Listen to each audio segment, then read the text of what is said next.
ਵਾਹਿਗੁਰੂ ਜੀ ਕਾ ਖਾਲਸਾ ਵਾਹਿਗੁਰੂ ਜੀ ਕੀ ਫਤਿਹ। ਅਸਲਾਮ ਅਲੈਕਮ ਅਦਾਬਰਸ। ਮੈਂ ਹਾਂ ਤੁਹਾਡੀ ਹੋਸਟ ਨੀਲਮ ਕੌਰ। ਮੈਂ ਟੀਵੀ 84 ਦੇ ਸਾਰੇ ਦਰਸ਼ਕਾਂ ਤੇ ਸਰੋਤਿਆਂ ਦਾ ਹਾਰਦਿਕ ਸਵਾਗਤ ਕਰਦੀ ਹਾਂ ਪ੍ਰੋਗਰਾਮ ਸੱਚੋ ਸੱਚ ਵਿੱਚ, ਜਿਹੜੇ ਇਸ ਪ੍ਰੋਗਰਾਮ ਨਾਲ ਦੇਸ਼ਾਂ ਵਿਦੇਸ਼ਾਂ ਤੋਂ ਜੁੜ ਚੁੱਕੇ ਨੇ। ਖਾਲਸਾ ਅਫੇਅਰ ਸੈਂਟਰ ਦੇ ਸੰਚਾਲਕ ਡਾਕਟਰ ਅਮਰਜੀਤ ਸਿੰਘ ਜੀ ਰੋਜ਼ਾਨਾ ਦੀ ਤਰ੍ਹਾਂ ਸਟੂਡੀਓ ਵਿੱਚ ਮੇਰੇ ਨਾਲ ਸ਼ਾਮਲ ਨੇ। ਆਓ ਨਾਲ ਮਿਲ ਕੇ ਅੱਜ ਦੇ ਅਹਿਮ ਇਸ਼ੂਜ਼ ਉੱਪਰ ਉਹਨਾਂ ਤੋਂ ਉਹਨਾਂ ਦਾ ਤਬਸਰਾ ਜਾਣਦੇ ਹਾਂ। जी डॉक्टर साहब वाहिगुरू जी का खालसा वाहिगुरू जी की फतेह। जी डॉक्टर साहब जी आयां नूं प्रोग्राम सच्चो सच विच बहुत शुक्रिया जी। डॉक्टर साहब अज 11 अक्तूबर 2019 2700 नानकशाही संमत 551 ਦਾ ਦਿਨ ਹੈ ਤੇ ਡਾਕਟਰ ਸਾਹਿਬ ਪ੍ਰੋਗਰਾਮ ਸ਼ੁਰੂ ਕਰਨ ਤੋਂ ਪਹਿਲਾਂ ਅਸੀਂ ਹਮੇਸ਼ਾ ਤਰ੍ਹਾਂ ਆਪਣੇ ਦਰਸ਼ਕਾਂ ਤੇ ਸਰੋਤਿਆਂ ਨੂੰ ਦੱਸ ਦਈਏ ਵਿਊਅਰਸ, ਜੇ ਤੁਸੀਂ ਹੱਕ ਸੱਚ ਇਨਸਾਫ ਤੇ ਪੈਰਾ ਦਿੰਦਾ ਇੱਕੋ ਇੱਕ ਚੈਨਲ ਟੀਵੀ 84 ਨੂੰ ਦੇਖਣਾ ਚਾਹੁੰਦੇ ਹੋ ਤਾਂ ਤੁਸੀਂ ਦੇਖ ਸਕਦੇ ਹੋ spectrum cable, RCN cable, Bell Fibe cable in Canada, roku, Jadoo box, ਸ਼ਾਵਾ, ਫੇਸਬੁੱਕ ਟੀਵੀ 84 ਦੀ ਐਪ ਰਾਹੀਂ online streaming and IP box ਤੇ ਤੁਸੀਂ ਟੀਵੀ 84 ਨੂੰ ਦੇਖ ਸਕਦੇ ਹੋ। ਵਿਊਅਰਸ, ਜੇ ਤੁਸੀਂ ਟੀਵੀ 84 ਨਾਲ ਜਾਂ ਪ੍ਰੋਗਰਾਮ ਸੱਚੋ ਸੱਚ ਨਾਲ ਫੇਸਬੁੱਕ ਰਾਹੀਂ ਜੁੜੇ ਹੋ ਤਾਂ ਇਸ ਨੂੰ ਵੱਧ ਤੋਂ ਵੱਧ ਲਾਈਕ ਕਰੋ ਤੇ ਸ਼ੇਅਰ ਕਰੋ ਅਤੇ ਨਾਲ ਹੀ YouTube ਤੇ ਸਬਸਕ੍ਰਾਈਬ ਵੀ ਕਰੋ। ਇਹ ਵੀ ਦੱਸ ਦਈਏ ਕਿ ਤੁਸੀਂ ਟੀਵੀ 84 ਦੀ ਐਪ ਨੂੰ ਐਂਡਰੋਇਡ ਐਂਡ ਐਪ ਸਟੋਰ ਤੇ ਡਾਊਨਲੋਡ ਕਰਕੇ ਜੋ ਟੀਵੀ 84 ਦੀ ਲਾਈਵ ਸਟ੍ਰੀਮ ਹੈ ਉਸ ਨੂੰ ਤੁਸੀਂ 24 ਆਵਰਸ ਦੇਖ ਸਕਦੇ ਹੋ। ਵਿਊਅਰਸ, ਹੁਣ ਅਸੀਂ ਆਪਣੇ ਪ੍ਰੋਗਰਾਮ ਦੀ ਸ਼ੁਰੂਆਤ ਕਰਨ ਜਾ ਰਹੇ ਹਾਂ। ਅਸੀਂ ਇਸ ਹਫਤੇ ਦਾ ਅਖੀਰਲਾ ਪ੍ਰੋਗਰਾਮ ਯਾਨੀ ਕਿ ਅੱਜ ਫਰਾਈਡੇ ਹੈ ਸੋ ਅੱਜ ਦਾ ਪ੍ਰੋਗਰਾਮ ਕਰ ਰਹੇ ਹਾਂ। ਸੋ ਜਿਸ ਤਰ੍ਹਾਂ ਕਿ ਪਹਿਲੇ ਇਸ਼ੂ ਵਿੱਚ ਪ੍ਰੋਗਰਾਮ ਦੇ ਸ਼ੁਰੂ ਵਿੱਚ ਆਪਾਂ ਡਿਸਕਸ ਕਰਾਂਗੇ ਕਸ਼ਮੀਰ ਦਾ ਇਸ਼ੂ, ਜਿਸ ਤਰ੍ਹਾਂ ਕਿ ਕਸ਼ਮੀਰ ਨੂੰ ਬੰਦ ਹੋਇਆ 8 ਦਿਨ ਹੋ ਚੁੱਕੇ ਨੇ ਔਰ ਜਿਸ ਤਰ੍ਹਾਂ ਕਿ ਉਸ ਨੂੰ ਵਿੱਚੋਂ ਜੋ ਧਾਰਾ 370 ਨੂੰ ਖਤਮ ਕੀਤਾ ਔਰ ਉੱਥੋਂ ਦੇ ਕਸ਼ਮੀਰੀਆਂ ਨੂੰ ਖੁੱਲੀ ਜੇਲ੍ਹ ਵਿੱਚ ਡੱਕਿਆ ਹੋਇਆ ਹੈ। ਸੋ ਇਸ ਉੱਪਰ ਆਪਾਂ ਟੀਵੀ 84 ਡਾਕਟਰ ਸਾਹਿਬ ਹਮੇਸ਼ਾ ਹੀ ਲਗਾਤਾਰਤਾ ਨਾਲ ਇਸ ਇਸ਼ੂ ਦੇ ਉੱਪਰ ਗੱਲਬਾਤ ਕਰ ਰਹੇ ਨੇ। ਸੋ ਅਸੀਂ ਚਾਹਾਂਗੇ ਕਿ ਤੁਸੀਂ ਸਾਡੇ ਨਾਲ ਇਸੇ ਤਰ੍ਹਾਂ ਹੀ ਜੁੜੇ ਰਹਿਣਾ। ਦੇਖਣ ਸੁਣਨ ਲਈ ਤੁਹਾਡਾ ਸਭ ਦਾ ਬਹੁਤ-ਬਹੁਤ ਸ਼ੁਕਰੀਆ। ਜੀ ਡਾਕਟਰ ਸਾਹਿਬ, ਕੀ ਕਹਿਣਾ ਚਾਹੋਗੇ ਜੋ ਅੱਜ ਦਾ ਕਸ਼ਮੀਰ ਮੁੱਦਾ ਹੈ ਉਸ ਉੱਪਰ? देखो, अज वीर सतपाल सिंह पुरेवाल होरां ने अपनी सोशल मीडिया पोस्ट दे विच जिथे सलीम मलिक साहब नूं ट्रिब्यूट दित्ती, क्योंकि एस सुरिंदर उन्होंने उन्होंने याद च एक बड़ा टचिंग शेयर भी लिखा तो उस च उन्होंने एक गल कही कि कश्मीर दा दर्द सलीम साहब नूं लै गया। बिल्कुल, नो डाउट। और उन्होंने उस दे नाल एक गल होर कही जिहदा कदे बहुता जिक्र नहीं हुंदा, लेकिन मैं अपने निजी जिहड़ा उस पीरीयड दे विच भी मैनूं पता है कि 3 ਜਾਂ 4 घटनावां जून 84 ਦੇ ਘੱਲੂਘਾਰੇ ਦੇ ਪਹਿਲੇ ਹਫ਼ਤੇ 'ਚ ਹੀ ਸਾਡੇ ਪਰਿਵਾਰਾਂ ਜਾਂ ਜਾਣਕਾਰ ਹਲਕਿਆਂ 'ਚ ਹੋਈਆਂ, ਜਿਸ ਦੇ ਵਿੱਚ ਹਾਰਟ ਅਟੈਕ ਦੇ ਨਾਲ ਜਿਹੜੇ ਸੱਜਣ ਨੇ ਉਹ मारे गए या रब नूं प्यारे हो गए। क्योंकि जो घल्लूघारे च होया जां जिस किस्म का जिहड़ा दरबार साहब दे नाल जिस किस्म की सिखां दी मुहब्बत है उस नूं सहार नहीं सके। और मैं ये समझदा भी जे उस पीरीयड का डाटा कलैक्ट किया जाए तो बहुत सारिया घटनावां जे हज़ारां च नहीं तो सैकड़ियां च ऐसियां जरूर होईयां होणगियां उस पीरीयड दे विच जिहदे च कि उस घल्लूघारे दे सदमे नूं ਜਿਹੜੇ ਸਿੱਖ ਉਹ ਸਹਾਰ ਨਹੀਂ ਸਕੇ। ਸੋ ਇਸ 'ਚ ਵੀ ਕੋਈ ਸ਼ੱਕ ਨਹੀਂ ਹੈ ਕਿ ਜਦੋਂ ਤੁਸੀਂ ਇੱਕ ਪਾਸੇ ਬੇਵਸੀ ਦੇ ਆਲਮ ਦੇ ਵਿੱਚ ਦੇਖ ਰਹੇ ਹੋ ਕਿ 80 ਲੱਖ ਲੋਕ ਫਸੇ ਹੋਏ ਨੇ ਔਰ ਉਹਨਾਂ ਦੇ ਬਹੁਤ ਸਾਰੀਆਂ ਪਿਕਚਰਸ ਸਾਹਮਣੇ ਨੇ। ਇੱਕ ਮੈਂ ਦੇਖ ਰਿਹਾ ਦਿੱਲੀ ਦੇ ਵਿੱਚ ਇੱਕ ਸਿੱਖ ਬੱਚੀ, ਇੱਕ ਕਸ਼ਮੀਰੀ ਬੱਚੀ ਨੂੰ ਜਿਸ ਨੇ ਸਿਰ ਦੇ ਉੱਤੇ ਹਿਜਾਬ ਬੰਨਿਆ ਹੋਇਆ ਪਾਇਆ ਹੋਇਆ, ਉਸ ਨੂੰ ਆਪਣੇ ਗਲ 'ਚ ਨਾਲ ਲਾ ਕੇ ਆਪਣੀ ਗਲਵੱਕੜੀ 'ਚ ਚੁੱਪ ਕਰਵਾ ਰਹੀ ਹੈ क्योंकि उसका संपर्क ही नहीं हो सकिया अपने पेरेंट्स दे नाल। सो हुण ये कहण नूं ये कह रहे हैं जी नॉर्मलसी हो गई, ये खोल दिता वो खोल दिता, बट हकीकत इस दे बिल्कुल उल्ट है। जे इवें हुंदा ते जम्मू कश्मीर गवर्नमेंट ने अज उत्थों दे लोकल अखबारां दे विच एक एड इंसर्ट कीती है जिहदे च उन्हां ने लोकां नूं कहा कि जी लाइफ नूं नॉर्मल करो और उहदा भी असीं जिक्र करांगे। ते जे लाइफ ऑलरेडी नॉर्मल हो चुकी है जां 68 दिन बाद इन्हां दा दावा है कि जी असीं हुण उत्थे नॉर्मलसी हो गई है तो फिर उन्हां नूं ऐड पाउण दी लोड़ नहीं सी, क्योंकि किसी भी उत्थों दी आज़ादी पसंद जथेबंदी ने ਜਾਂ ਆਰਗੇਨਾਈਜੇਸ਼ਨ ਨੇ ਕਾਲ ਨਹੀਂ ਦਿੱਤੀ ਹੋਈ ਕਿ ਬਾਜ਼ਾਰ ਬੰਦ ਰੱਖੋ, ਕੰਮ ਤੇ ਨਾ ਜਾਓ ਜਾਂ ਬੱਚਿਆਂ ਨੂੰ ਸਕੂਲ ਨਾ ਭੇਜੋ ਜਾਂ ਦੂਜੇ। ਇਹ ਸਪੌਂਟੇਨੀਅਸ ਦੇ ਬਾਵਜੂਦ ਕਿ ਇਹਨਾਂ ਦੇ ਕੀ ਦਾਅਵੇ ਨੇ, ਲੋਕਾਂ ਨੇ ਖੁਦ ਹੀ ਫੈਸਲਾ ਕੀਤਾ ਹੋਇਆ ਕਿ ਭਾਈ ਸਾਡੀ ਜ਼ਿੰਦਗੀ ਸੁਰੱਖਿਅਤ ਨਹੀਂ ਹੈ, ਔਰ ਉਹ ਇੱਕ ਕਾਂਸਟੈਂਟ ਫੀਅਰ ਦੇ ਥੱਲੇ ਰਹਿ ਰਹੇ ਨੇ, ਕਾਂਸਟੈਂਟ ਡਰ ਦੇ ਥੱਲੇ ਰਹਿ ਰਹੇ ਨੇ। ਔਰ ਜਿਹੜੀਆਂ ਡਰਾਮੇਬਾਜ਼ੀਆਂ ਭਾਰਤ ਵੱਲੋਂ ਵੀ ਔਰ ਕੁੱਲ ਮਿਲਾ ਕੇ, ਜਿਵੇਂ ਅਸੀਂ ਕੱਲ ਵੀ ਜ਼ਿਕਰ ਕੀਤਾ ਸੀ ਕਿ ਇਹ ਜਦੋਂ ਦੁਨੀਆ ਦੇ ਵਿੱਚ ਵਪਾਰ ਔਰ ਬਦਅਖਲਾਕੀ ਔਰ ਸਿਰਫ ਤੇ ਸਿਰਫ ਸੈਲਫਿਸ਼ ਇੰਟਰਸਟ ਹਾਵੀ ਹੁੰਦੇ ਨੇ, ਜਿਹੜੇ ਕਿ ਮਨੁੱਖੀ ਤਾਰੀਖ ਦੇ ਵੱਡੇ ਹਿੱਸੇ 'ਚ ਰਹੇ ਨੇ। ਬਹੁਤ ਵਾਰ ਅਸੀਂ ਨੇਕੀ ਤੇ ਬਦੀ ਦੀ ਲੜਾਈ 'ਚ ਨੇਕੀ ਦੀ ਜਿੱਤ ਦੀ ਗੱਲ ਕਰਦੇ ਹਾਂ, ਜਿਹੜੀ ਕਿ ਠੀਕ ਹੈ, ਪਰ ਬਹੁਤ ਵਾਰ ਦੁਨੀਆ ਦੇ ਵਿੱਚ ਜਿਹੜਾ ਬਦੀ ਹੈ ਜਾਂ ਜਿਹੜੀ ਈਵਲ ਹੈ ਜਾਂ ਜਿਹੜਾ ਖੌਫ ਹੈ, ਉਹ ਜ਼ਿਆਦਾ ਵਾਰ ਉਸ ਦਾ ਜਿਹੜਾ ਡਰ ਲੋਕ ਕਬੂਲਦੇ ਨੇ ਜਾਂ ਉਸ ਦੀ ਸ਼ੈਡੋ ਥੱਲੇ ਰਹਿੰਦੇ ਨੇ।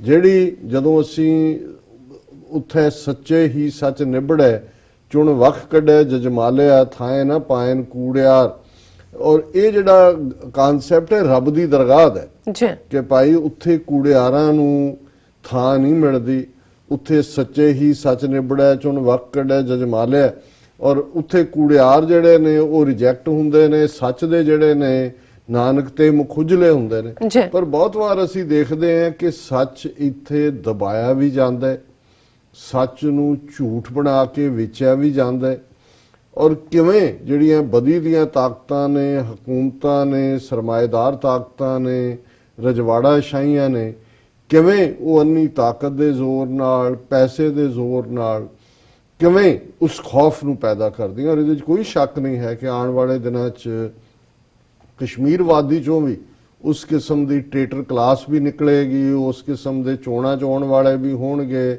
ਸਭ ਠੀਕ ਹੈ ਕਰਨ ਵਾਲੇ ਵੀ ਹੋਣਗੇ। ਔਰ ਮੈਨੂੰ ਯਾਦ ਹੈ ਕਿ 1995 'ਚ ਜਦੋਂ ਸ਼ਾਇਦ ਜੂਨ ਜਾਂ ਜੁਲਾਈ ਦਾ ਮਹੀਨਾ ਸੀ, ਟੋਰਾਂਟੋ ਦੇ ਡਿਕਸੀ ਗੁਰਦੁਆਰਾ ਸਾਹਿਬ 'ਚ ਜਿੱਥੇ ਸਰ ਜਸਵੰਤ ਸਿੰਘ ਖਾਲੜਾ ਵੀ ਆਏ, ਉਹਨਾਂ ਨੂੰ ਖਾਸ ਤੌਰ ਤੇ ਅਣਖੀਲਾ ਪੰਜਾਬ ਪ੍ਰੋਗਰਾਮ ਦਾ ਜਿਹੜਾ ਉਹ ਰਿਲੇਟਡ ਐਨੂਅਲ ਫੰਕਸ਼ਨ ਸੀ, ਮੈਨੂੰ ਵੀ ਉਹਨਾਂ ਨੇ ਇਨਵਾਈਟ ਕੀਤਾ ਹੋਇਆ ਸੀ। ਔਰ ਉਹ ਖਾਲੜਾ ਸਾਹਿਬ ਦੀ ਅਖੀਰਲੀ ਤਕਰੀਰ ਸੀ ਕੈਨੇਡਾ ਦੀ ਧਰਤੀ ਤੇ। ਉਸ ਤੋਂ ਫੌਰਨ ਬਾਅਦ ਜਦੋਂ ਵਾਪਸ ਮੁੜੇ ਔਰ ਉਹਨਾਂ ਨੂੰ ਕਿਵੇਂ ਜਿਹੜਾ 6 ਜੁਲਾਈ ਨੂੰ ਘਰੋਂ ਚੁੱਕਿਆ ਗਿਆ, ਔਰ ਜਿਹੜੀ ਉਹਨਾਂ ਨੇ ਬਾਤ ਅਣਪਛਾਤੀਆਂ ਲਾਸ਼ਾਂ ਨੂੰ ਪਛਾਣ ਦੇਣ ਦੀ ਕੀਤੀ, ਔਰ ਕੈਨੇਡੀਅਨ ਪਾਰਲੀਮੈਂਟ ਦੇ ਵਿੱਚ ਵੀ, ਔਰ ਮਿਸ ਕੋਲੀਨ ਉੱਥੋਂ ਮੈਂਬਰ ਪਾਰਲੀਮੈਂਟ ਸੀ, ਉਹਨਾਂ ਨੇ ਪਾਰਲੀਮੈਂਟਰੀ ਗਰੁੱਪ ਨਾਲ ਵੀ ਉਹਨਾਂ ਦੀ ਡਿਸਕਸ਼ਨ ਰੱਖੀ ਸੀ। ਔਰ ਮੈਨੂੰ ਅਜੇ ਵੀ ਉਹਨਾਂ ਦੀ ਉਹ ਤਕਰੀਰ ਜਦੋਂ ਜਿਹੜੀ ਔਨ ਰੈਕਰਡ ਵੀ ਹੈ, ਅਕਸਰ ਹਰ ਸਾਲ ਰਿਪੀਟ ਕੀਤੀ ਜਾਂਦੀ ਹੈ, ਉਹਦੇ 'ਚ ਹੁਣ ਇਹ ਠੀਕ ਹੈ ਵੀ ਕੁਝ ਜਥੇਬੰਦੀਆਂ ਉਹਦੇ 'ਚੋਂ ਕੁਝ ਪਾਰਟ ਨੂੰ ਕਲਿੱਪ ਕਰਕੇ ਜਿਹੜਾ ਉਹਨਾਂ ਨੂੰ ਲੱਗਦਾ ਹੈ ਕਿ ਭਾਈ ਕਿਸੇ ਨੂੰ ਜਿਹੜਾ ਉਹਨਾਂ ਨੂੰ ਸੂਟ ਨਹੀਂ ਕਰਦਾ, ਪਰ ਇੱਕ ਵਾਕਿਆ ਜਿਹੜਾ ਉਹਨਾਂ ਨੇ ਖੌਫ ਜਾਂ ਡਰ ਜਾਂ ਜਿਹੜੀ ਖਾਸ ਤੌਰ ਤੇ ਤਾਜ਼ਰ ਕਲਾਸ ਹੁੰਦੀ ਹੈ, ਵਪਾਰੀ ਕਿਸਮ ਦੇ ਲੋਕ ਜਾਂ ਸੌਦੇਬਾਜ਼ ਲੋਕ ਕੀ ਕਰਦੇ ਨੇ। ਸੋ ਇਹ ਉਹਨਾਂ ਦਾ ਸੋਰਸ ਕੀ ਸੀ ਇਸ ਘਟਨਾ ਦਾ ਮੈਨੂੰ ਨਹੀਂ ਪਤਾ ਹੈ, ਲੇਕਿਨ ਉਹਨਾਂ ਨੇ ਕੋਟ ਕੀਤੀ ਔਰ ਇਹ ਦੱਸਿਆ ਕਿ ਭਾਈ ਇਸ ਵੇਲੇ ਵੀ ਜਿਹੜੇ ਸਿੱਖ ਆਪਣੀ ਪਛਾਣ ਦੇ ਲਈ ਲੜ ਰਹੇ ਨੇ, ਇੱਕ ਪਾਸੇ ਉਹ ਸਿੱਖ ਨੇ, ਦੂਸਰੇ ਪਾਸੇ ਉਹ ਨੇ ਜਿਹੜੇ ਹਰ ਚੀਜ਼ ਸਿੱਖੀ ਦੀ ਵੀ ਤਜ਼ਾਰਤ ਕਰ ਰਹੇ ਨੇ, ਉਸ ਨੂੰ ਵੀ ਉਹ ਉਹਨਾਂ ਨੇ ਵਪਾਰ ਬਣਾਇਆ ਹੋਇਆ ਔਰ ਨਿੱਜ ਹਿੱਤਾਂ ਦੇ ਲਈ। ਔਰ ਦੂਸਰੇ ਟੌਪਿਕ 'ਚ ਅਸੀਂ ਡਿਸਕਸ ਕਰਾਂਗੇ ਕਿ ਕਿਵੇਂ ਗੁਰੂ ਨਾਨਕ ਸਾਹਿਬ ਦੇ 550 ਸਾਲਾ ਪ੍ਰਕਾਸ਼ ਪੁਰਬ ਸੈਲੀਬ੍ਰੇਸ਼ਨ ਨੂੰ, ਜਿੱਥੇ ਦੁਨੀਆ ਭਰ 'ਚ ਸਿੱਖ ਸ਼ਰਧਾ, ਪਿਆਰ ਔਰ ਉਮਾਦ ਦੇ ਨਾਲ ਇਸ ਦਿਨ ਨੂੰ ਮਨਾਉਣ ਦੇ ਲਈ ਯਤਨ ਕਰ ਰਹੇ ਨੇ, ਕਿਵੇਂ ਉੱਥੇ ਇਹ ਗੰਦੇ ਲੋਕ, ਗੰਦੇ ਸਿਆਸਤਦਾਨ ਲੋਕ, ਸਰਕਾਰ ਦੇ ਦੁਮਛੱਲੇ ਲੋਕ, ਅਕਾਲੀ ਹੋਣ, ਕਾਂਗਰਸੀ ਹੋਣ, ਪੰਜਾਬ 'ਚ ਸੈਂਟਰਲ ਵੈਨਿਊ ਸੁਲਤਾਨਪੁਰ ਲੋਧੀ ਨੂੰ ਲੈ ਕੇ ਇਹਨਾਂ ਨੇ ਕੀ ਡਰਾਮੇਬਾਜ਼ੀਆਂ ਕੀਤੀਆਂ ਨੇ, ਔਰ ਦਿੱਲੀ ਤੋਂ ਨਗਰ ਕੀਰਤਨ ਜਿਹੜਾ ਨਨਕਾਣਾ ਸਾਹਿਬ ਜਾਣਾ ਸੀ ਜਾਂ ਇੱਕ ਉਹਨਾਂ 'ਚੋਂ ਜਾਣਾ, ਉਹਨੂੰ ਲੈ ਕੇ ਮਨਜਿੰਦਰ ਸਿਰਸਾ ਔਰ ਉਸ ਦੀ ਸਾਰੀ ਉਹ ਕਰਪਟ ਦਿੱਲੀ ਕਲਾਸ ਜਿਨ੍ਹਾਂ ਨੇ ਲੋਕਾਂ ਤੋਂ ਸੋਨਾ ਇਕੱਠਾ ਕਰਾਇਆ, ਉਹਨਾਂ ਨੂੰ ਬੀਬੀਆਂ ਦੇ ਇੱਕ ਜਿਹੜਾ ਉਹ ਗਹਿਣੇ ਲੁਆਏ ਕਿ ਜੀ ਉੱਥੇ ਅਸੀਂ ਪਾਲਕੀ ਸੋਨੇ ਦੀ ਭੇਜਣੀ ਹੈ, ਔਰ ਕਿਵੇਂ ਕਿੰਨੇ ਕਰੋੜ ਇਕੱਠਾ ਕੀਤਾ। ਔਰ ਫਾਈਨਲੀ ਹੁਣ ਜਿਹੜੇ ਸਰਕਾਰੀ ਜਥੇਦਾਰ ਗਿਆਨੀ ਹਰਪ੍ਰੀਤ ਸਿੰਘ ਨੇ ਪਾਬੰਦੀ ਲਾਈ ਹੈ ਕਿ ਭਾਈ ਔਰ ਕਿਆ ਪੈਸੇ ਦਾ ਹਿਸਾਬ ਦਿਓ। ਸੋ ਇਹ ਜਿਹੜਾ ਇੱਕ ਪਾਸੇ ਇਹ ਨਹੀਂ ਹੈ ਕਿ ਦੂਸਰਿਆਂ ਦੀ ਅਸੀਂ ਗੱਲ ਕਰਦੇ ਹਾਂ, ਸਾਡੇ ਆਪਣੇ 'ਚ ਵੀ ਉਹ ਕਲਾਸ ਹੈ। ਔਰ ਜਿਹੜਾ ਵਾਕਿਆ ਸਰ ਜਸਵੰਤ ਸਿੰਘ ਖਾਲੜਾ ਨੇ ਕੋਟ ਕੀਤਾ ਦੱਸਣ ਦੇ ਲਈ ਕਿ ਇਹ ਤਜ਼ਾਰਤੀ ਕਿਸਮ ਦੇ ਲੋਕ ਜਿਨ੍ਹਾਂ ਦੇ ਦਿਲੋਂ ਦਿਮਾਗਾਂ ਦੇ ਵਿੱਚ ਹੀ ਸਿਰਫ ਤੇ ਸਿਰਫ ਸੌਦੇਬਾਜ਼ੀ ਹੁੰਦੀ ਹੈ, ਉਹਨਾਂ ਨੇ ਇਸ ਵਾਕਿਆ ਤੋਂ ਤਾਂ ਅਸੀਂ ਵਾਕਿਫ ਹੈ ਕਿ ਵੀ ਨਾਦਰ ਸ਼ਾਹ ਜਿਹਨੇ ਜਦੋਂ ਕਿ ਮੁਹੰਮਦ ਸ਼ਾਹ ਰੰਗੀਲੇ ਨੂੰ ਡਿਫੀਟ ਕੀਤਾ, ਲਾਲ ਕਿਲੇ 'ਚ ਵੜ ਗਿਆ, ਔਰ ਜਿਹੜਾ ਉੱਥੇ ਉਹਨੇ ਆਪਣਾ ਉਸ ਨੂੰ ਸਬਜੂਗੇਟ ਕਰ ਲਿਆ।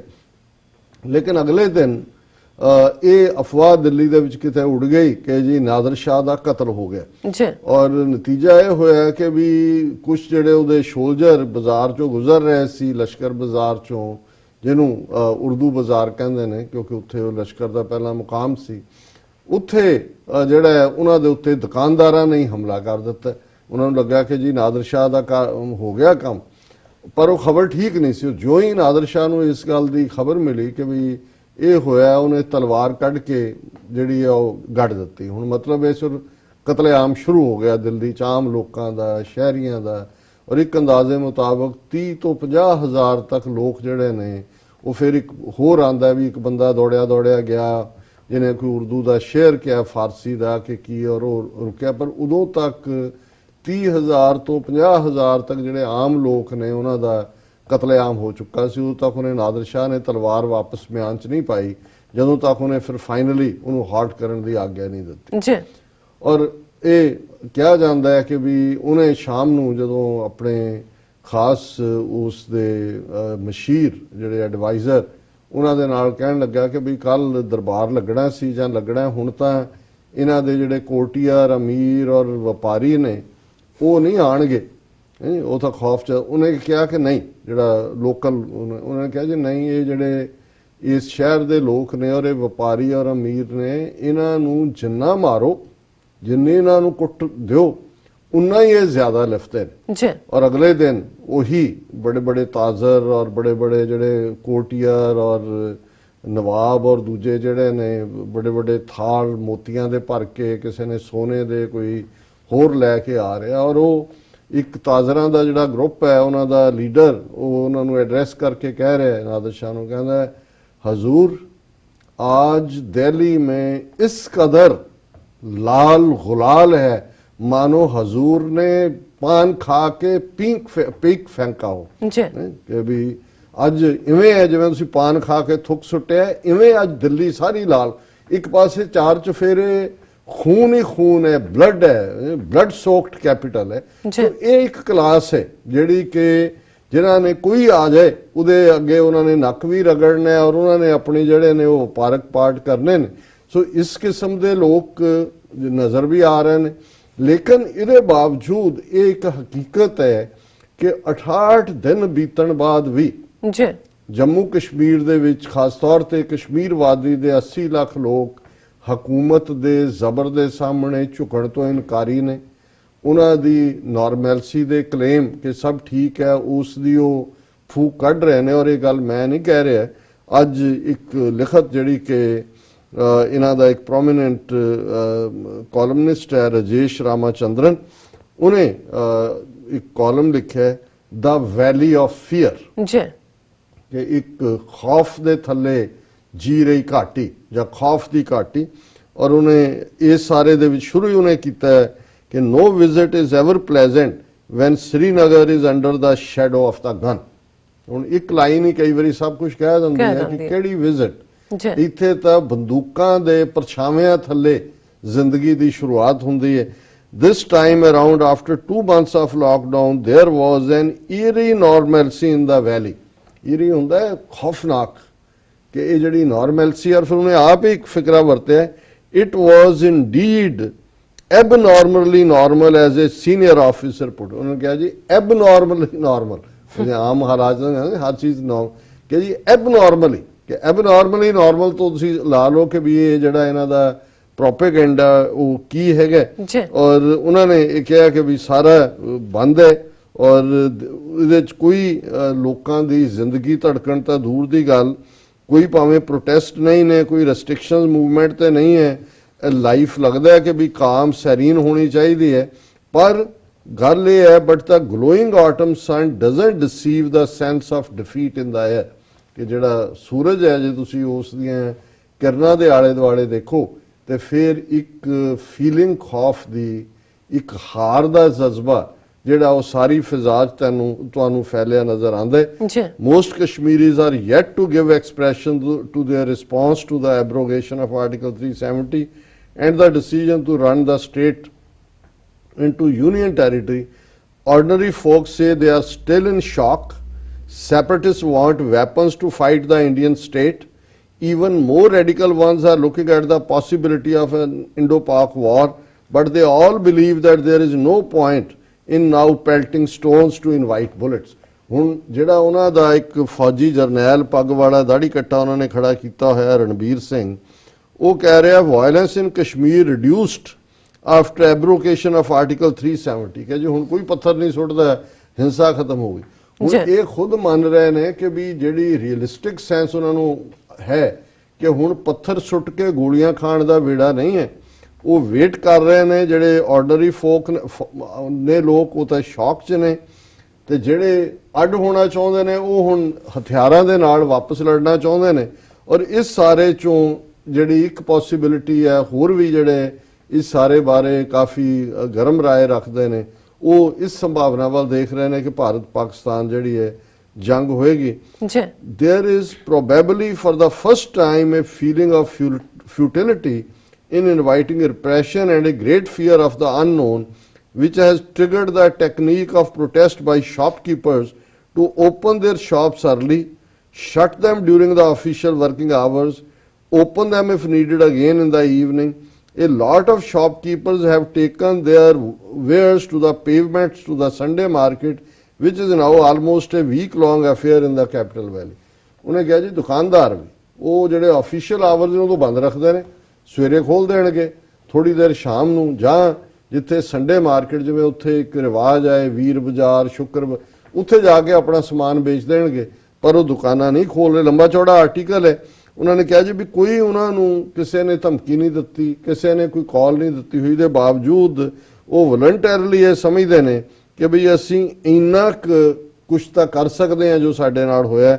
The worst aspect of the lockdown is that this fear has gripped everyone, including the huge pro-India constituency.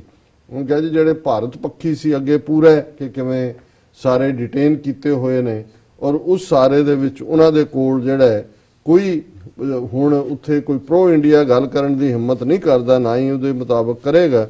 ਔਰ ਇਸ ਸਾਰੇ ਚੋਂ ਇੱਕ ਪਾਰਟ ਜਿਹੜਾ ਹੈ ਕਿ ਜੀ ਹੁਣ ਇੱਕ ਪਾਸੇ ਇਹਨਾਂ ਦੀ ਨਾਰਮੈਲਸੀ ਦੀ ਗੱਲ ਹੈ, ਦੂਸਰੇ ਪਾਸੇ ਜਿਹੜਾ ਇਹਨਾਂ ਨੇ ਈਵਨ ਜਿਹੜੇ ਹੋਟਲਾਂ ਦੇ ਵਿੱਚ ਰੱਖੇ ਹੋਏ ਨੇ ਉਹਨਾਂ ਨੂੰ ਵੀ ਬੜੇ ਸੈਲੈਕਟ ਫਿਊ ਜਿਹੜੇ ਉਹਨਾਂ ਦੇ ਬਲੱਡ ਰਿਲੇਸ਼ਨ ਨੇ ਉਹ ਵੀ ਕੈਮਰੇ ਲੱਗੇ ਹੋਏ ਨੇ, ਪੁਲਿਸ ਵਾਲੇ ਨਾਲ ਹੁੰਦੇ ਨੇ, ਉਹਨਾਂ ਨਾਲ ਮਿਲਣ ਦੀ ਆਗਿਆ ਹੁੰਦੀ ਹੈ।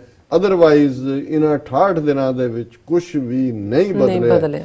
ਔਰ ਜਦੋਂ ਅਸੀਂ ਅੱਜ ਇਹ ਗੱਲਬਾਤ ਕਰ ਰਹੇ ਹਾਂ, ਚਾਈਨਾ ਦਾ ਪ੍ਰੈਜ਼ੀਡੈਂਟ ਚੇਨਈ ਦੇ ਵਿੱਚ ਮੋਦੀ ਦੇ ਨਾਲ ਬੈਠਾ, 2.5 ਘੰਟੇ ਦੀ ਪਹਿਲੀ ਮੀਟਿੰਗ ਹੋਈ ਹੈ, ਉਹੀ ਡਰਾਮੇਬਾਜ਼ੀਆਂ, ਬੜਾ ਸਵਾਗਤ ਹੋਇਆ। ਮੋਦੀ ਨੇ ਤਮਿਲ ਡਰੈਸ ਪਾਇਆ ਹੋਇਆ, ਉਹਨਾਂ ਨੂੰ ਕਥਾ ਕੱਲੀ, ਭਾਰਤ ਨਾਟਿਅਮ, ਤਮਿਲ ਫੋਕ ਡਾਂਸ, ਨਿਆਣੇ ਸੜਕ ਦੇ ਕੰਢੇ ਖੜੇ ਕੀਤੇ ਹੋਏ ਨੇ।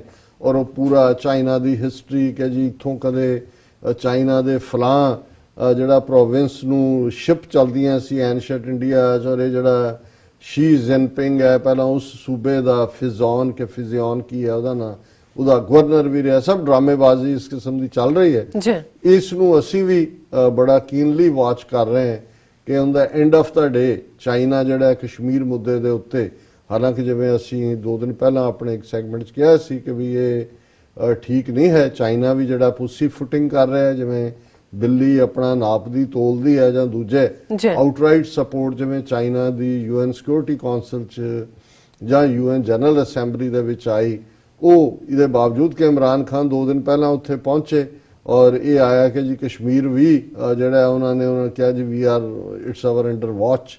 ਪਰ ਉਸ ਨੂੰ ਵੀ ਜਿਵੇਂ ਅਸੀਂ ਕੱਲ ਜ਼ਿਕਰ ਕੀਤਾ ਸੀ ਵੀ ਕਾਂਗਰਸ ਨੇ ਕਿਵੇਂ ਰਿਐਕਟ ਕੀਤਾ ਕਿ ਜੀ ਇਹ ਕਿਉਂ ਨਹੀਂ ਕਹਿੰਦੇ ਕਿ Hong Kong is under watch, Xinjiang is under watch, ਇਹ ਉਹ। ਅੱਜ ਤੱਕ ਕਪਿਲ ਸਿੱਬਲ ਜਿਹੜਾ ਕਾਂਗਰਸ ਦਾ ਇੱਕ ਹੋਰ ਸਪੋਕਸਮੈਨ ਕੰਮ ਇਹਨਾਂ ਦਾ ਵੱਡੇ ਲੀਡਰਾਂ 'ਚੋਂ ਹੈ, ਉਹਨੇ ਕਿਹਾ ਜੀ ਹੁਣ ਜਦੋਂ ਮਿਲਣਾ ਮੋਦੀ ਨੇ ਉਹ ਆਪਣੀ 56 ਇੰਚ ਦੀ ਛਾਤੀ ਦਿਖਾਏ ਸ਼ੀ ਜਿਨਪਿੰਗ ਨੂੰ ਔਰ ਕਹੇ ਕਿ ਜੀ 5000 ਕਿਲੋਮੀਟਰ ਜਿਹੜਾ ਤੁਸੀਂ ਅਕਸਾਈ ਚਿੰਨ ਦੇ ਵਿੱਚ ਆਜ਼ਾਦ ਪਾਕਿਸਤਾਨ ਆਕੂਪਾਈਡ ਕਸ਼ਮੀਰ ਦਾ ਹਿੱਸਾ ਜਿਹੜਾ ਹੈ ਉਹ ਗਿਫਟ ਲਿਆ ਹੋਇਆ ਉਹ ਵਾਪਸ ਕਰੋ, ਜਿਹੜਾ ਤੁਸੀਂ ਖੋਇਆ ਹੋਇਆ ਸਾਡੇ ਤੋਂ ਉਹ ਵਾਪਸ ਕਰੋ। ਹੁਣ ਮੋਦੀ ਦਿਖਾਏ।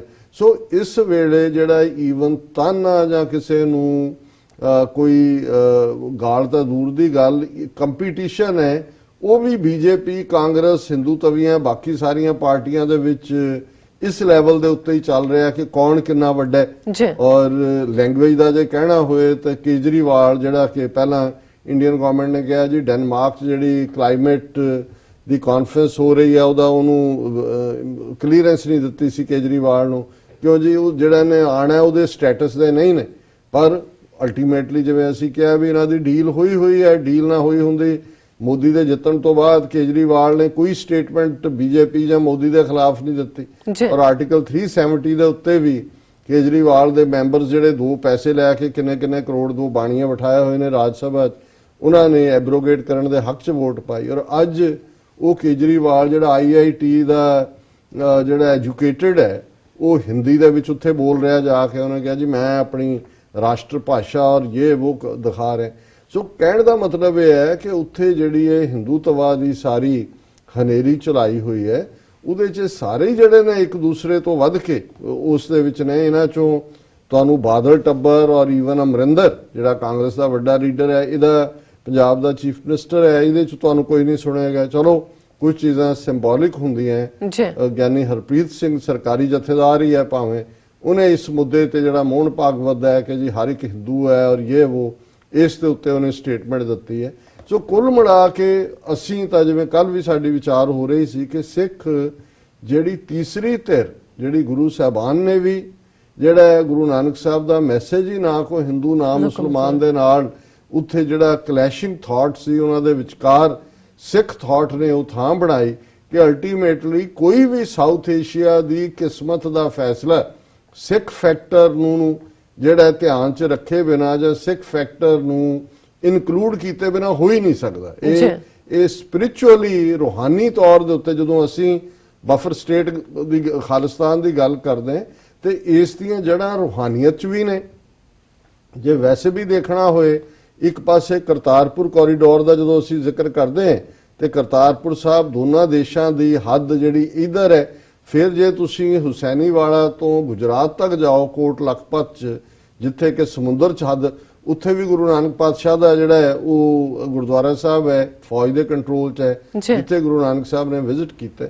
ਸੋ ਅਲਟੀਮੇਟ ਆਨਸਰ ਤਾਂ ਇਹੀ ਲਾਈ ਕਰਦਾ ਕਿ ਇਹ ਬਫਰ ਸਟੇਟ ਖਾਲਿਸਤਾਨ ਦੀ ਗੱਲ ਹੈ। ਪਰ ਜਿਨ੍ਹਾਂ ਨੇ ਨੁਮਾਇੰਦਗੀ ਕਰਨੀ ਸੀ 47 ਦੇ ਵਿੱਚ ਅਸੀਂ ਤੀਸਰੀ ਧਿਰ 1937 ਦੀਆਂ ਇਲੈਕਸ਼ਨਾਂ ਹੁੰਦੀਆਂ ਨੇ, ਸਿੱਖਾਂ ਦਾ ਸੈਪਰੇਟ ਇਲੈਕਟੋਰੇਟ ਹੈ ਜਿਵੇਂ ਮੁਸਲਮਾਨਾਂ ਦਾ ਅੱਡ ਇਲੈਕਟੋਰੇਟ ਸੀ, ਹਿੰਦੂਆਂ ਦਾ ਅੱਡ ਸੀ। ਲੇਕਿਨ ਅੱਜ ਇਸ ਵਿਕੀ ਹੋਈ ਅਕਾਲੀ ਲੀਡਰਸ਼ਿਪ ਨੇ ਜਿਹੜਾ ਉਹ ਸਿੱਖ ਫੈਕਟਰ ਨੂੰ ਹੀ ਗਾਇਬ ਕਰ ਦਿੱਤਾ।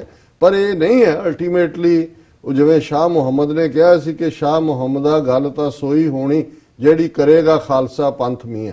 ਕਿ ਅਲਟੀਮੇਟਲੀ ਡਿਸੀਜਨ ਮੇਕਿੰਗ ਉਸ ਖਿੱਤੇ ਦੇ ਵਿੱਚ ਖਾਲਸੇ ਤੋਂ ਬਿਨਾ ਸਿੱਖ ਫੈਕਟਰ ਤੋਂ ਬਿਨਾ ਨਹੀਂ ਹੋਣਾ। ਇਹ ਗੱਲ ਬੇਸ਼ੱਕ ਜਿੰਨੇ ਮਰਜ਼ੀ ਇਹ ਉਸ ਦੇ ਉੱਤੇ ਪਰਦੇ ਪਾਉਣ ਦੀ ਕੋਸ਼ਿਸ਼ ਕਰਨ, ਜਿੰਨਾ ਮਰਜ਼ੀ ਇਹ ਉਸ ਸਾਰੇ ਨੂੰ ਦਬਾਉਣ ਦੀ ਕੋਸ਼ਿਸ਼ ਕਰਨ, ਪਰ ਕੁੱਲ ਮਿਲਾ ਕੇ ਅਫਸੋਸ ਦੀ ਗੱਲ ਹੈ। ਔਰ ਮੈਂ ਸਮਝਦਾ ਹਾਂ ਵੀ ਅਸੀਂ ਜਦੋਂ ਇਹ ਚਾਈਨਾ ਫੈਕਟਰ ਦੀ ਗੱਲ ਕਰਦੇ ਹਾਂ ਕਿਹਾ ਕਿ ਵੀ ਚਾਈਨਾ ਪੁੱਸੀ ਫੁਟਿੰਗ ਵਾਲੇ ਮੋਡ 'ਚ ਹੈ ਤੇ ਸਾਡੇ ਬਹੁਤ ਸਾਰੇ ਪਾਕਿਸਤਾਨੀ ਭਰਾਵਾਂ ਨੇ ਵੀ ਉਹਦੇ ਥੱਲੇ ਕਮੈਂਟ ਲਿਖ ਕੇ ਐਂਡੋਰਸ ਕੀਤਾ ਹੈ। ਔਰ ਅਸੀਂ ਕਿਹਾ ਸੀ ਕਿ ਭਾਈ ਇਹ ਪਾਕਿਸਤਾਨ ਦੇ ਲਈ ਵੀ ਅਸੀਂ ਬੀਇੰਗ ਵੈਲ ਵਿਸ਼ਰ ਹਮਸਾਇਆ ਮੁਲਕ ਦੋ ਕੌਮਾਂ ਦੀ ਸਾਂਝ ਅਸੀਂ ਇਹ ਕਹਿਣਾ ਚਾਹੁੰਦੇ ਕਿ don't put all your eggs in one basket. ਤੁਸੀਂ ਪਹਿਲਾਂ ਬਲਾਈਂਡਲੀ 50s ਦੇ ਵਿੱਚ ਅਮਰੀਕਾ ਦੇ ਸੀਟੋ ਦੀ ਵੀ ਮੈਂਬਰਸ਼ਿਪ ਇੱਧਰ ਉੱਧਰ ਕਿ ਜੀ ਇਹ ਸਾਨੂੰ ਜਿਹੜਾ ਉਹ ਕਸ਼ਮੀਰ ਦਾ ਫੈਸਲਾ ਕਰਾ ਕੇ ਦੇਗਾ। ਹਾਲਾਂ 62 ਦੇ ਵੇਲੇ ਜਦੋਂ ਚੀਨ ਨੇ ਇਹਨਾਂ ਨੂੰ ਦੱਬਿਆ ਔਰ ਇਹ ਸਿਰ ਪੈਰ ਜਿਹੜੇ ਨੇ ਸਿਰ ਤੇ ਰੱਖ ਕੇ ਦੌੜ ਰਹੇ ਸੀ, ਚਾਈਨਾ ਨੇ ਕਿਹਾ ਉਸ ਵੇਲੇ ਅਯੂਬ ਖਾਨ ਨੂੰ ਕਿ ਲੈ ਲਓ ਕਸ਼ਮੀਰ ਔਰ ਉਹ ਸਭ ਤੋਂ 골ਡਨ ਅਪਰਚੁਨਿਟੀ ਸੀ। ਪਰ ਇਹ ਉਦੋਂ ਅਮਰੀਕਾ ਦੀ ਕੱਛ 'ਚ ਵੜੇ ਹੋਏ ਸੀ ਔਰ ਉਹਨਾਂ ਨੇ ਕਿਹਾ ਜੀ ਨਹੀਂ ਅਮਰੀਕਾ ਨੇ ਨਾ ਕੀਤੀ। ਹੁਣ ਇਹੀ ਹਾਲ ਜਿਸ ਅਮਰੀਕਾ ਤੇ ਇੰਨੀ ਰਿਲਾਇੰਸ ਸੀ 71 ਦੇ ਵੇਲੇ ਹੋਇਆ ਜਦੋਂ ਭਾਰਤ ਨੇ ਮੁਕਤੀ ਵਾਹਿਨੀ ਦੇ ਨਾਂ ਥੱਲੇ ਆਪਣੇ ਜਿਹੜੇ ਉਹਨਾਂ ਦੇ ਟ੍ਰੇਨਡ ਫੌਜੀ ਨੇ ਉਹਨਾਂ ਦੇ ਰਾਹੀਂ ਉੱਥੇ ਫੌਜ ਭੇਜ ਕੇ ਜਿਹੜਾ ਪਾਕਿਸਤਾਨ ਨੂੰ ਦੋ ਹਿੱਸਿਆਂ ਦੇ ਵਿੱਚ ਤੋੜਿਆ। ਪਾਕਿਸਤਾਨ ਡੀਕ ਰਿਹਾ ਸੀ ਕਿ ਜੀ ਅਮਰੀਕਾ ਦਾ 7th ਫਲੀਟ ਤੁਰਿਆ ਹੋਇਆ, ਫਲਾਣੀ ਥਾਂ ਪਹੁੰਚ ਗਿਆ, ਫਲਾਣੀ ਥਾਂ ਪਹੁੰਚ ਗਿਆ। ਲੇਕਿਨ ਕਿੱਥੇ ਆਉਣਾ ਸੀ 7th ਫਲੀਟ ਨੇ ਇੱਕ ਚੰਗਾ ਭਲਾ ਮੁਲਕ ਜਿਹੜਾ ਦੋ ਹਿੱਸਿਆਂ 'ਚ ਤੋੜ ਕੇ ਉਹਨਾਂ ਨੇ ਰੱਖ ਦਿੱਤਾ ਫੌਜੀ ਤਾਕਤ ਦੇ ਨਾਲ। ਔਰ ਐਗਰੈਸਰ ਜੇ ਕਦੇ ਵੀ ਇੰਡੀਆ ਨੂੰ ਐਜ਼ ਏ ਐਗਰੈਸਰ ਜਿਹੜਾ ਉਹ ਇੰਟਰਨੈਸ਼ਨਲ ਪਲੇਟਫਾਰਮ ਦੇ ਉੱਤੇ ਪ੍ਰੋਜੈਕਟ ਨਹੀਂ ਕੀਤਾ ਗਿਆ। ਇਹੀ ਕੰਮ ਉਹਨਾਂ ਨੇ ਸ੍ਰੀਲੰਕਾ 'ਚ ਵੀ ਕੀਤਾ, ਇਹੀ ਨੇਪਾਲ ਦਾ ਬਲੌਕੇਡ ਕਰਕੇ ਵੀ ਕੀਤਾ। ਪਰ ਹੁਣ ਜਦੋਂ ਕਿ ਇੱਕ ਲੈਜੀਟੀਮੇਟ ਸਟਰਗਲ ਕਸ਼ਮੀਰੀਆਂ ਦੀ ਇੰਡੀਜਨਸ, ਜਿਸ ਦੇ ਲਈ ਯੂਐਨ ਸਿਕਿਉਰਿਟੀ ਕੌਂਸਲ ਦੇ ਰੈਜ਼ੋਲੂਸ਼ਨਸ ਨੇ, ਯੂਐਨ ਸਿਕਿਉਰਿਟੀ ਕੌਂਸਲ 'ਚ ਇੰਡੀਆ ਖੁਦ ਕਸ਼ਮੀਰ ਦਾ ਕੇਸ ਲੈ ਕੇ ਆਇਆ ਹੈ। ਪਰ ਕਿਉਂਕਿ ਪਾਕਿਸਤਾਨ ਨੇ ਇਹਨਾਂ 70-72 ਸਾਲਾਂ 'ਚ ਕਦੇ ਵੀ ਐਗਰੈਸਿਵਲੀ ਇਸ ਕੇਸ ਨੂੰ ਪਰਸਿਊ ਨਹੀਂ ਕੀਤਾ। 65 ਤੋਂ ਬਾਅਦ 71 ਸੀ, 71 ਤੋਂ ਬਾਅਦ ਤਾਂ ਬਿਲਕੁਲ ਹੀ ਅੱਧੀ ਸਦੀ ਬੈਠ ਗਿਆ ਕਿ ਜਿਵੇਂ ਹੋ ਗਿਆ ਜੀ ਸ਼ਿਮਲਾ ਐਗਰੀਮੈਂਟ ਹੋ ਗਿਆ ਜੀ, ਇੱਧਰ ਹੋ ਗਿਆ ਉਹ ਹੋ ਗਿਆ। ਕੋਈ ਵੀ ਜਿਹੜਾ ਲੋਕਲ ਬਾਇਲੈਟਰਲ ਐਗਰੀਮੈਂਟ ਹੈ, ਜਿਹੜਾ ਸੈਂਟਰਲ ਐਗਰੀਮੈਂਟ ਹੈ, ਉਹਨੂੰ ਤਾਂ ਐਬਰੋਗੇਟ ਨਹੀਂ ਕਰ ਦਿੰਦਾ ਜਾਂ ਉਹਨੂੰ ਤਾਂ ਨਲ ਐਂਡ ਵਾਇਡ ਨਹੀਂ ਕਰ ਦਿੰਦਾ।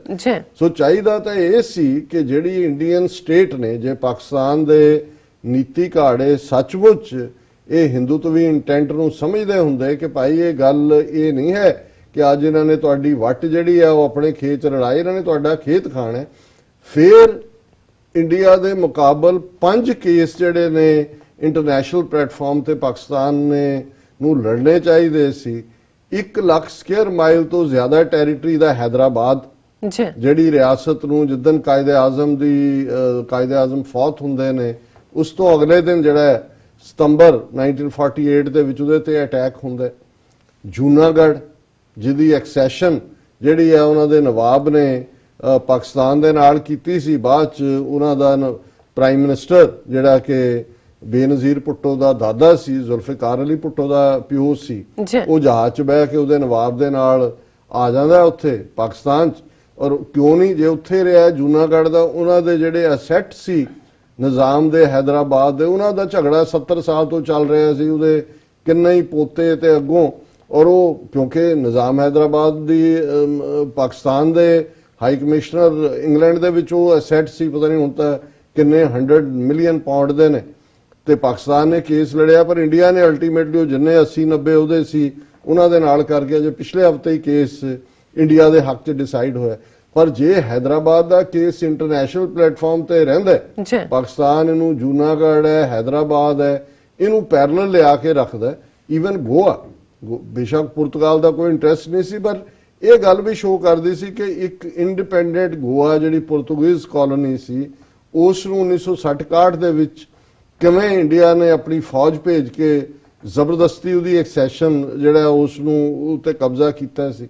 ਔਰ ਉਹਦੇ ਚ ਵੀ ਸਾਰੇ ਪੀਰੀਅਡ ਚ ਉਸੇ ਹੀ ਵਧੇ ਹੌਸਲੇ ਚ, ਔਰ ਸਭ ਨਹਿਰੂ ਦੇ ਥੱਲੇ ਹੋਇਆ, ਜੂਨਾਗੜ੍ਹ ਵੀ, ਹੈਦਰਾਬਾਦ ਵੀ, ਗੋਆ ਵੀ। ਤੇ ਉਹਨਾਂ ਨੂੰ ਲੱਗਦਾ ਸੀ ਲੋ ਜੀ ਚਾਈਨਾ ਦੇ ਖਿਲਾਫ, ਚਾਈਨਾ ਨੇ ਕੋਈ ਇੰਡੀਆ ਤੇ ਅਟੈਕ ਨਹੀਂ ਕੀਤਾ ਹੈ, ਇਹ ਤਾਂ ਨਹਿਰੂ ਨੇ ਅਜੇ ਗੋਆ ਦੀ ਤਾਜ਼ਾ ਜਿਹੜੀ ਇਹਨਾਂ ਦੀ ਸੀ ਵਧਿਆ ਹੋਇਆ ਗਰੂਰ, ਤਾਂ ਉਹਨੇ ਗਾਲ ਕੱਢ ਕੇ ਕਿਹਾ ਕਿ ਵੀ ਇਹਨਾਂ ਨੂੰ ਬਾਹਰ ਸੁੱਟੋ ਚੀਨੀਆਂ ਨੂੰ, ਫਰੰਟੀਅਰ ਨੂੰ ਉਹਨਾਂ ਨੇ ਫਾਰਵਰਡ ਡਿਪਲੋਮੇਸੀ ਦੀ ਜਿਹੜੀ ਹੈ ਆਪਣੀ ਲਾਈਨ ਲਈ, ਫਿਰ ਜੁੱਤੀਆਂ ਖਾਧੀਆਂ। ਪਰ ਗੱਲ ਅੱਜ ਦੇ ਕੰਟੈਕਸਟ 'ਚ ਅਸੀਂ ਦੇਖ ਰਹੇ ਹਾਂ ਕਿ ਇਸ ਸਾਰੇ ਦੇ ਵਿੱਚ ਕਿਤੇ ਨਾ ਕਿਤੇ ਆਮ ਲੋਕਾਂ ਦਾ ਜਿਹੜਾ ਦਰਦ ਹੈ ਉਸ ਨੂੰ ਤੇ ਕਿਹਨੇ ਮਹਿਸੂਸ ਕਰਨਾ, ਕਸ਼ਮੀਰੀ ਮਹਿਸੂਸ ਕਰਦੇ ਨੇ, ਉਹਨਾਂ ਦੇ ਨਾਲ ਜਿਹੜੇ ਖਲੋਣ ਵਾਲੇ ਨੇ। ਪਰ ਕੁੱਲ ਮਿਲਾ ਕੇ ਇਹ ਗੱਲ ਦਾ ਦੁੱਖ ਹੈ ਕਿ ਵੀ ਚਾਈਨਾ ਨੇ ਵੀ ਹੁਣ ਜੁਆਇੰਟ ਸਟੇਟਮੈਂਟ, ਮੈਨੂੰ ਨਹੀਂ ਲੱਗਦਾ ਵੀ ਕਸ਼ਮੀਰ ਦੇ ਹਵਾਲੇ ਨਾਲ ਕੋਈ ਹੋਪਫੁਲ ਗੱਲ ਹੋਏ।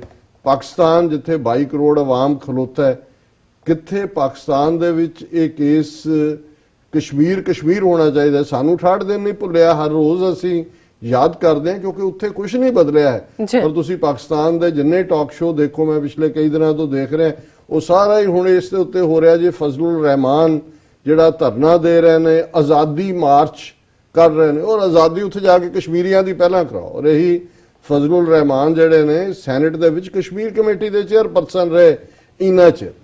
ਜੇ ਤੁਹਾਡੇ ਹਮ ਮਜ਼ਹਬ, ਤੁਹਾਡੇ ਉਹ ਆਪਣੇ ਉਹ ਸਫ਼ਰ ਕਰ ਰਹੇ ਨੇ, ਤੁਹਾਨੂੰ ਉਹਨਾਂ ਦੀ ਪੀੜ ਚੀਖੋ ਪੁਖਾਰ ਨਹੀਂ, ਤੁਹਾਨੂੰ ਆਪਣਾ ਜਿਹੜਾ ਤੁਸੀਂ ਉਹ ਗਿਣ ਰਹੇ ਹੋ ਆਪਣੀਆਂ ਸੀਟਾਂ ਕਿ ਜੀ ਕੀ ਹੋਇਆ ਜੀ, ਬੰਦ ਕਰੋ, ਸਰਕਾਰ ਰਿਜ਼ਾਈਨ ਕਰੇ, ਚੋਣਾਂ ਹੋਣ, ਇਹ ਇਸ਼ੂ ਨਹੀਂ ਨੇ ਇਸ ਵੇਲੇ। ਲੇਕਿਨ ਅਨਫੋਰਚੂਨੇਟ ਮੈਂ ਸਮਝਦਾ ਹਾਂ ਕਿ ਵੀ ਇਸ ਸਾਰੇ ਮਾਹੌਲ ਦੇ ਵਿੱਚ, ਕਿਉਂਕਿ ਜੇ ਕੋਈ ਹੋਪ ਕਸ਼ਮੀਰ ਦੇ ਲਈ ਆ ਤਾਂ ਪਾਕਿਸਤਾਨ, ਔਰ ਇਸ ਸਾਰੇ ਦੇ ਵਿੱਚ ਜਿਹੜਾ ਉਹਨਾਂ ਦਾ ਸਾਰਾ ਹੀ ਮਾਹੌਲ ਹੈ, ਜਿਹਦੇ ਵਿੱਚ ਇੱਕ ਪਾਸੇ ਉਹ ਪਾਰਟੀਆਂ, ਹੁਣ ਇਹ ਹੋ ਗਿਆ ਜੀ ਫਜ਼ਲੁਰ ਰਹਿਮਾਨ ਕਰ ਰਹੇ ਨੇ, ਪੀਪਲਸ ਪਾਰਟੀ ਸਪੋਰਟ ਕਰੇਗੀ ਨਹੀਂ ਕਰੇਗੀ, ਨਵਾਜ਼ ਸ਼ਰੀਫ ਨੈਬ ਦੇ ਸਾਹਮਣੇ ਪੇਸ਼ ਹੋਏ, ਕੱਲ ਉਹਨੇ ਤੁਰੇ ਜਾਂਦੇ ਕਿਹਾ ਜੀ ਅਸੀਂ ਨਾਲ ਖਲੋਤੇ ਹਾਂ, ਉਹਨਾਂ ਦੇ ਵਲੰਟੀਅਰ ਜਾਣਗੇ ਨਹੀਂ ਜਾਣਗੇ, ਸਰਕਾਰ ਕਿਵੇਂ ਉਹਨਾਂ ਨੂੰ ਰੋਕੇਗੀ ਨਹੀਂ ਰੋਕੇਗੀ, ਕਿੱਥੇ ਸਾਰੀ ਡਿਬੇਟ ਹੀ ਜਿਹੜੀ ਹੈ, ਤੁਸੀਂ ਸਾਰੇ ਉਹਨਾਂ ਦੇ ਪਪੂਲਰ ਔਰ ਅਨਪਪੂਲਰ ਸਾਰੇ ਸ਼ੋਅ ਦੇਖ ਲਓ, ਜੀ। ਸਭ ਉੱਥੇ ਇਹੀ ਛਾਇਆ ਹੋਇਆ ਹੈ।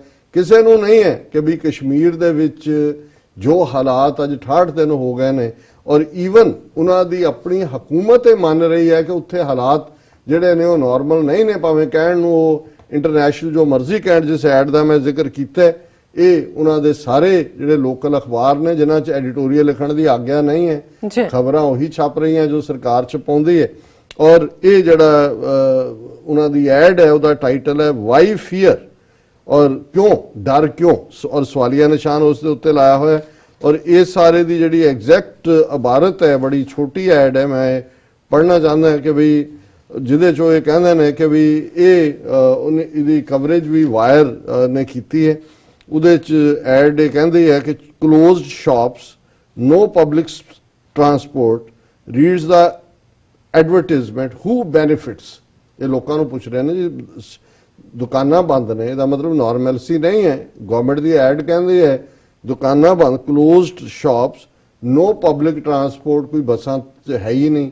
ਤੇ ਉਹ ਪੁੱਛ ਰਹੇ ਨੇ ਕਿ ਇਹਦਾ ਫਾਇਦਾ ਕਿਸ ਨੂੰ ਹੈ। Are we going to succumb to militants, reads ਦਾ ਐਡਵਰਟਾਈਜ਼ਮੈਂਟ, ਥਿੰਕ, ਕੀ ਅਸੀਂ ਖਾੜਕੂਆਂ ਦੇ ਅੱਗੇ ਜਿਹੜਾ ਉਹ ਝੁਕ ਜਾਾਂਗੇ, ਉਹਨਾਂ ਦੇ ਅਸੀਂ ਡਰ ਥੱਲੇ ਜੀਵਾਂਗੇ, ਇਸ ਬਾਰੇ ਸੋਚੋ। ਔਰ ਇਸ ਸਾਰੇ ਦੇ ਨਾਲ ਫਿਰ ਉਹਨਾਂ ਦਾ ਇਹ ਕਹਿਣਾ ਕਿ keep themselves trapped in the endless of terrorism, violence, destruction and poverty, while separatists send their children to exotic lands to study, work and earn. They instigated the common people to push their children into violence, stone pelting and ਹੜਤਾਲਸ। ਇਹ ਹੁਣ ਲੋਕਾਂ ਨੂੰ ਭੜਕਾ ਰਹੇ ਨੇ। ਦੇਖੋ ਜੀ, ਜਿਹੜੇ ਤੁਹਾਡੇ ਲਈ ਆਜ਼ਾਦੀ ਦੀ ਗੱਲ ਕਰਨ ਵਾਲੇ ਨੇ ਉਹਨਾਂ ਦੇ ਬੱਚੇ ਤਾਂ ਬਾਹਰਲੇ ਸਕੂਲਾਂ 'ਚ ਪੜ੍ਹਦੇ ਨੇ। ਇਹ ਤੁਹਾਡੇ ਬੱਚਿਆਂ ਨੂੰ ਹੀ, ਜਿਵੇਂ ਐਗਜ਼ੈਕਟਲੀ ਪੰਜਾਬ ਦੇ ਵਿੱਚ ਇਹਨਾਂ ਨੇ ਉਸ ਵੇਲੇ ਵੀ ਵੱਡੇ ਵੱਡੇ ਇੱਕ ਪਾਸੇ ਸੈਂਸਰ ਲੱਗੀ ਹੋਈ ਸੀ, ਪਰ ਅਖਬਾਰਾਂ ਦੇ ਵਿੱਚ ਇਸ ਕਿਸਮ ਦਾ ਜੀ ਖਾੜਕੂ ਇਹ ਤੇ ਖਾੜਕੂ ਉਹ, ਔਰ ਉਹ ਲੋਕ ਜਿਹੜੇ ਸਰਕਾਰ ਨਾਲ ਰਲੇ ਹੋਏ ਸੀ ਉਹਨਾਂ ਨੂੰ ਬਹੁਤ ਵੱਡੇ ਦੇਸ਼ ਭਗਤ, ਔਰ ਟੀਵੀ ਦੇ ਉੱਤੇ ਔਰ ਰਜਿੰਦਰ ਸਪੈਰੋ ਹੋਏ, ਸੰਤੋਖ ਸਿੰਘ ਰੰਧਾਵਾ ਹੋਏ, ਉਸ ਵੇਲੇ ਦੇ ਸਾਰੇ ਜਿਹੜੇ ਦੁੱਕੀ ਤਿੱਕੀ ਉਹ ਨਾਦਰ ਸ਼ਾਹ ਦੇ ਅੱਗੇ ਜਾ ਕੇ ਅਗਲੇ ਦਿਨ ਮੋਤੀਆਂ ਦੇ ਥਾਲ ਲੈ ਕੇ ਕਹਿਣ ਵਾਲੇ ਕਿ ਜੀ ਦਿੱਲੀ ਜਿਹੜਾ ਅੱਜ ਬਹੁਤ ਸੋਹਣਾ ਲੱਗਦਾ ਹੈ ਔਰ ਲਾਲ ਗੁਲਾਲ ਹੈ ਦਿੱਲੀ 'ਚ, ਕਿ ਜਿਵੇਂ ਪਾਨ ਖਾ ਕੇ ਤੂੰ ਥੁੱਕ ਸੁੱਟੀ ਹੋਏ। ਉਹ ਕਲਾਸ ਪੰਜਾਬ 'ਚ ਵੀ ਜੂਨ 84 ਤੋਂ ਬਾਅਦ ਵੀ, ਔਰ ਥਰੂ ਆਊਟ ਜਦੋਂ ਪੰਜਾਬ ਦੇ ਵਿੱਚ ਸਿੱਖ ਨੌਜਵਾਨ ਮਾਰੇ ਜਾ ਰਹੇ ਸੀ ਝੂਠੇ ਮੁਕਾਬਲਿਆਂ, ਇਸ ਕਿਸਮ ਦੀ ਡਰਾਮੇਬਾਜ਼ੀਆਂ ਇਹ ਕਰਦੇ ਸੀ। ਫਿਰ ਇਹ ਅਲਟੀਮੇਟਲੀ ਕਹਿੰਦੇ today militants are using the same tactics of threats and coercion. Are we going to tolerate this? ਵੀ 1 ਮਿਲੀਅਨ 10 ਲੱਖ ਫੌਜ ਰੱਖ ਕੇ ਤੁਸੀਂ ਜ਼ੁਲਮ ਕਰ ਰਹੇ ਹੋ। ਕਿੱਥੇ ਨੇ ਮਿਲੀਟੈਂਟ ਜੀ? ਉਹ ਤੁਸੀਂ ਲੋਕਾਂ ਨੂੰ ਘਰਾਂ ਹੀ ਦਾੜਿਆ ਹੋਇਆ, ਪਰ ਇਹ ਉਹਨਾਂ ਨੂੰ ਆਪਣਾ ਖੌਫ ਦੇ ਰਹੇ ਨੇ, ਪਰ ਇਮੇਜਿਨਰੀ ਮਿਲੀਟੈਂਟਸ ਦੇ ਖਾਤੇ 'ਚ ਪਾ ਕੇ ਪੁੱਛ ਰਹੇ ਨੇ ਕਿ ਜੀ ਕੀ ਤੁਸੀਂ ਡਰਦੇ ਹੋ ਉਹਨਾਂ ਤੋਂ? We are at the crossroads today. ਅੱਜ ਅਸੀਂ ਚੁਰਾਹੇ ਤੇ ਖਲੋਤੇ ਹਾਂ। Do we permit the age-old tactics of threats and coercion to influence us? Will threat and misinformation prevail, or will we take informed decision on what is best for us? ਕਿ ਅਸੀਂ ਡਰ ਦੇ ਥੱਲੇ ਜੀਵਾਂਗੇ, ਕਿ ਅਸੀਂ ਗਲਤ ਜਾਣਕਾਰੀਆਂ ਦੇ ਉੱਤੇ ਰਵਾਂਗੇ, ਔਰ ਜਾਂ ਅਸੀਂ ਕਰਾਂਗੇ ਕਿ ਸਾਡੇ ਲਈ ਕੀ ਬੈਸਟ ਹੈ? Will we let a few posters and threats push us into not resuming our businesses? ਕਿ ਜੀ ਕੁਝ ਪੋਸਟਰ ਛਪਦੇ ਨੇ, ਤੁਸੀਂ ਕੰਮਾਂ ਕਾਰਾਂ ਦਾ ਹੀ ਨਹੀਂ ਆ ਰਹੇ, ਕਿ ਅਸੀਂ ਉਸ ਪਾਸੇ ਜਾਣਾ, ਇਨਟੂ ਨਾਟ ਅਰਨਿੰਗ ਆਵਰ ਲੈਜੀਟੀਮੇਟ ਲਾਈਵਲੀਹੁੱਡ, ਕਿ ਵੀ ਤੁਹਾਨੂੰ ਇਹ ਵੀ ਫਿਕਰ ਨਹੀਂ ਹੈ ਵੀ ਤੁਸੀਂ ਆਪਣੀ ਜਿਹੜੀ ਹੈ ਖਾਣ ਪੀਣ ਦੇ ਲਈ ਆਪਣਾ ਰੁਜ਼ਗਾਰ ਕਰਨਾ, ਤੁਸੀਂ ਬਿਲਕੁਲ ਬਾਹਰ ਨਹੀਂ ਨਿਕਲ ਰਹੇ। Into not securing a rightful education and secure future of our children, ਤੁਸੀਂ ਬੱਚਿਆਂ ਨੂੰ ਭੇਜ ਨਹੀਂ ਰਹੇ ਸਕੂਲਾਂ 'ਚ, ਤੁਹਾਨੂੰ ਉਹਨਾਂ ਦੇ ਫਿਊਚਰ ਦਾ ਫਿਕਰ ਨਹੀਂ ਹੈ।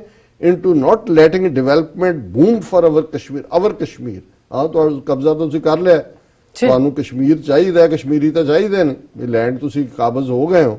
ਫਿਰ ਕਿ this is our home, it is for us to think of its well being and prosperity, why fear government of Jammu. ਇਹ ਐਡ ਹੈ ਕਿ ਜੀ ਇਹ ਸੋਚੋ ਕਿ ਜੀ ਤੁਸੀਂ ਪ੍ਰੋਸਪੈਰਿਟੀ ਚਾਹੁੰਦੇ ਹੋ ਜਾਂ ਤੁਸੀਂ ਫੀਅਰ ਦੇ ਥੱਲੇ ਜਾਣਾ ਚਾਹੁੰਦੇ ਹੋ। ਸੋ ਇਹ ਐਡ ਆਪਣੇ ਆਪ 'ਚ ਹੀ ਦੱਸਦੀ ਹੈ ਕਿ 68 ਦਿਨਾਂ ਬਾਅਦ ਉੱਥੇ ਹਾਲਾਤ ਕਿੰਨੇ ਕਿੰਨੇ ਆਮ ਕੁ ਮੰਗ ਆਮ ਮੰਗ ਨੇ। ਜੀ ਡਾਕਟਰ ਸਾਹਿਬ ਬਿਲਕੁਲ ਤੁਹਾਡਾ ਬਹੁਤ ਬਹੁਤ ਸ਼ੁਕਰੀਆ। ਤੁਸੀਂ ਪਹਿਲਾਂ ਇਸ਼ੂ ਸਾਡੇ ਦਰਸ਼ਕਾਂ ਨਾਲ ਸਾਂਝਾ ਕੀਤਾ। ਇੱਥੇ ਲੈਣੇ ਆ ਬ੍ਰੇਕ ਤੋਂ ਪਹਿਲਾਂ ਅਸੀਂ ਆਪਣੇ ਦਰਸ਼ਕਾਂ ਤੇ ਸਰੋਤਿਆਂ ਨੂੰ ਅਪੀਲ ਤੇ ਬੇਨਤੀ ਕਰਦੇ ਹਾਂ ਵਿਊਅਰਸ, ਜਿਸ ਤਰ੍ਹਾਂ ਕਿ ਤੁਸੀਂ ਜਾਣਦੇ ਹੋ ਕਿ ਟੀਵੀ 84 ਇੱਕ ਪੰਥਕ ਚੈਨਲ ਹੈ। ਟੀਵੀ 84 ਸਿੱਖਾਂ, ਕਸ਼ਮੀਰੀਆਂ ਤੇ ਭਾਰਤੀਆਂ ਨੌਰਥ ਸਟੇਟਾਂ ਦੇ ਲੋਕਾਂ ਦੇ ਸਵੈ ਨਿਰਣੇ ਦੇ ਹੱਕਾਂ ਦਾ ਹਾਮੀ ਹੈ।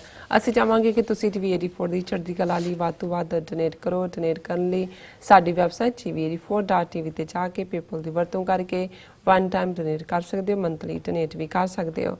ਤੁਸੀਂ ਟੀਵੀ 84 ਦੇ ਨਾਮ ਤੇ ਚੈੱਕ ਬਣਾ ਕੇ ਸਾਨੂੰ ਮੇਲ ਵੀ ਕਰ ਸਕਦੇ ਹੋ ਸਾਡੇ ਇਸ ਪਤੇ ਤੇ 36-01 37th Avenue, Long Island City, New York 11101 USA, ਜਾਂ ਫਿਰ ਤੁਸੀਂ ਸਾਨੂੰ ਫੋਨ ਰਾਹੀਂ ਵੀ ਸੰਪਰਕ ਕਰ ਸਕਦੇ ਹੋ ਸਾਡੇ ਫੋਨ ਨੰਬਰ ਤੇ 5164060694। Thank you so much viewers. ਵਿਚਾਰਾਂ ਦਾ ਸਿਲਸਿਲਾ ਇਸ ਤਰ੍ਹਾਂ ਹੀ ਚੱਲਦਾ ਰਹੇਗਾ। ਮਿਲਦੇ ਹਾਂ ਛੋਟੇ ਜਿਹੇ ਵਕਫੇ ਤੋਂ ਬਾਅਦ।